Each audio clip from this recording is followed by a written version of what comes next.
So my latest fiction book is called After the Deluge. It came out in January 2014, and it took me 7 years to write it. So it's not only a labor of love, it's also hard labor. And it's fiction, but with a lot of research. I did a lot of research for many years about that.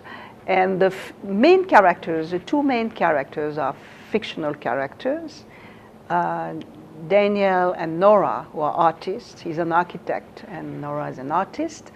And the story is seen through their eyes, mainly the narrator, Daniel, in the first person.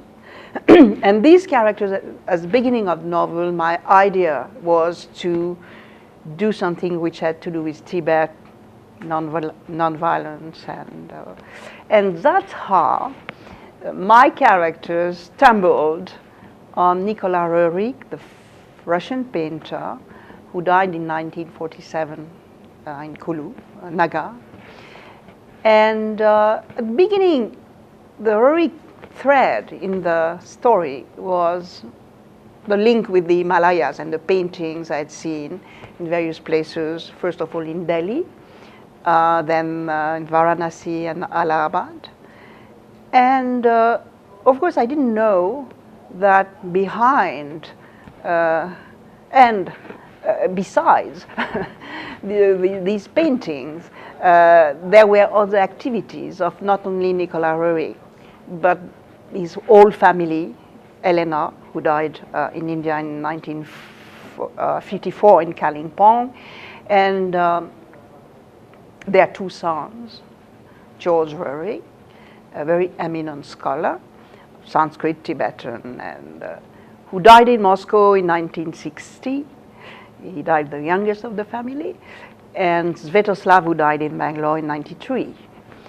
And I was not aware of the political nature of the Roerich project,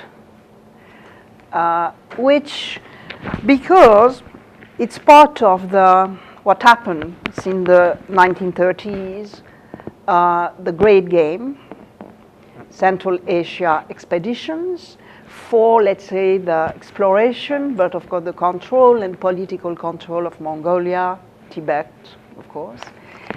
And apart from being eminent scholars and artists, I say they because all of them were, the Roerich family did have a political project which was first financed by the Americans, because the first expedition, Central Asia expedition from 1924 to 1928 was totally financed by the Americans.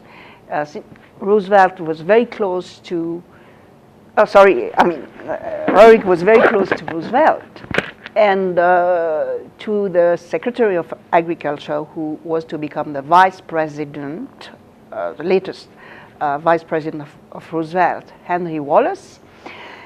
But at the same time, they were getting help, a lot of help from Soviet Russia. So there are these stories which I thought would be fascinating for historians. But it seemed that all these stories are kind of state secrets, something like that. And I realized that I was venturing into a dangerous zone.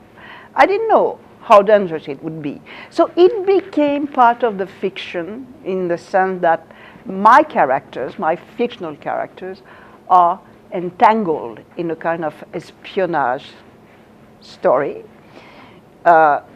based on the research and the researchers I did on the Roerichs.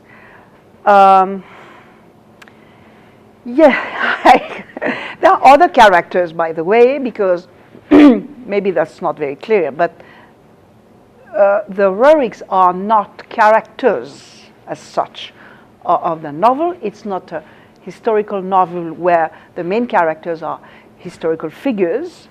The characters are all fictional characters who are interested in these stories and histories and who unwillingly become part of a political project which was their project then, but has also consequences in the contemporary world. Because in fact, it seemed that Nicolas Roeg particularly, but even the whole family is kind of icon, has been for the various masters of the Kremlin. So it's very important for the Russians. There are lots of histories now about that. And I did struggle myself to acknowledge that, in fact, when one researches on history, one goes into politics. That was not my original plan. But I did venture into politics, and sort of dangerous politics. I've talked about these two fictional characters who are the main characters, Daniel and Nora, artists, but there are three other characters. It's a very cosmopolitan and international cast. Two British men. One is an architect, a kind of Mr.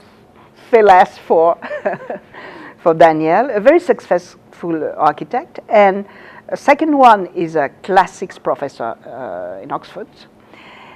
Both of them, in fact, being agents of influence, so to speak, spies, so to speak.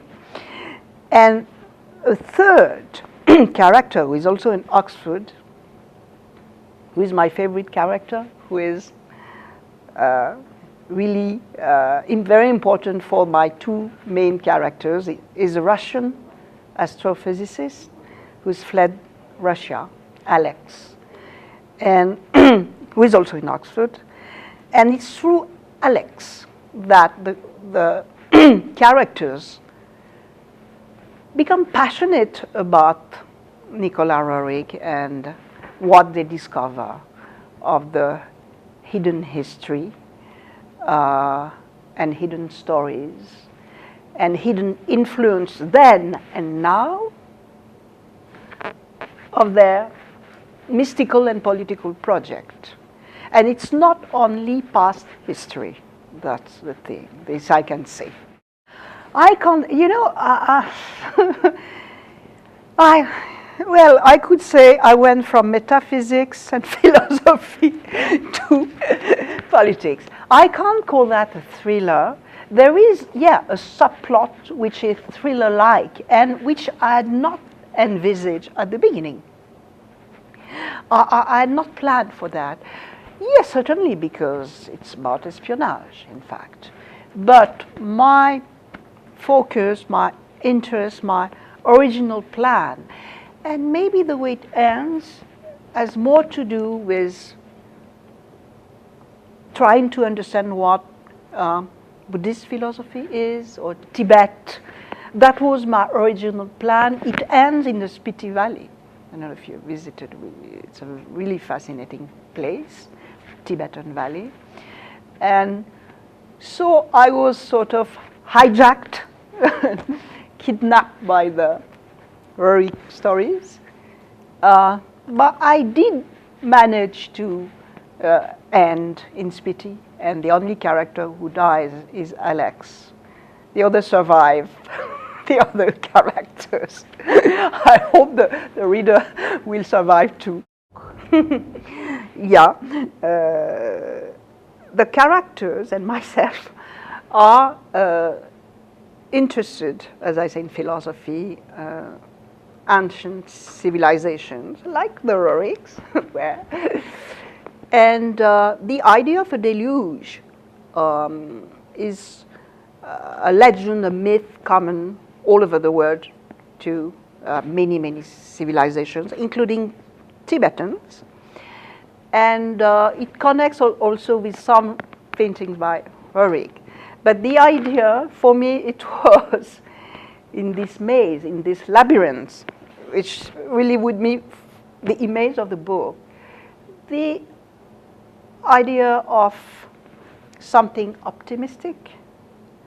There have been deluges, catastrophes, but there is an after, and we have to hope for this after. So it's in connection with the many myths and legends which the character exchange and the Roerich talk about, but it's maybe my own contribution to hope. Yeah, it does. I mean, also, yeah, I didn't go into that because there are many other connections, and I've tried to simplify something which is a bit complex.